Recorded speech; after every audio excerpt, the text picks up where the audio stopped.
ಅವನಿಂದ ಎಲ್ಲ ಇಡೀ ಚಾನೆಲ್ಗಳು ಪೇಪರ್ಗಳು ಇವೆಲ್ಲ ಕ್ರಿಯೇಷನ್ ಮಾಡ್ತಾ ಒಂದು ಹಿಂದೂ ಧರ್ಮಕ್ಕೆ ಒಂದು ಈ ಧಕ್ಕೆ ಒಂದು ತರುವಂಥ ಒಂದು ವ್ಯವಸ್ಥೆಯನ್ನು ಮಾಡ್ತಿದೆ. ದಯವಿಟ್ಟು ರಾಜ್ಯ ಸರ್ಕಾರ ಇದರ ಬಗ್ಗೆ ಗಮನ ಹರಿಸಿ ಈ ಕೂಡಲೇ ಏನು ಯೂಟ್ಯೂಬರ್ಗಳು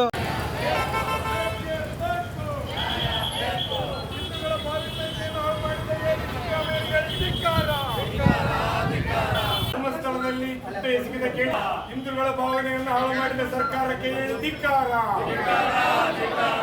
ಷಡ್ಯಂತ್ರ ಕುಯುಕ್ತಿಗಳ ಸಪೋರ್ಟ್ಗೆ ನಿಂತಿರ್ತಕ್ಕಂಥ ರಾಜ್ಯ ಸರ್ಕಾರಕ್ಕೆ ಧಿಕ್ಕಾರ.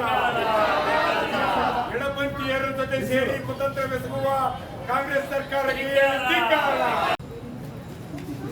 ಬಲೋ ಭಾರತ್ ಮಾತಾ ಕಿ ಶ್ರೀ ಕ್ಷೇತ್ರ ಧರ್ಮಸ್ಥಳ ಹೆಸರಿಗೆ ಅಪಪ್ರಚಾರ ಮಾಡಿದವರನ್ನು ಖಂಡಿಸಿ ನಾವು ಈ ದಿನ ಮಾನ್ಯ ತಹಸೀಲ್ದಾರ್ ಅವರಿಗೆ ರಾಜ್ಯ ಸರ್ಕಾರಕ್ಕೆ ಒತ್ತಾಯಿಸಿ ಒಂದು ಮನವಿ ಪತ್ರವನ್ನು ನೀಡಲಾಗಿದೆ.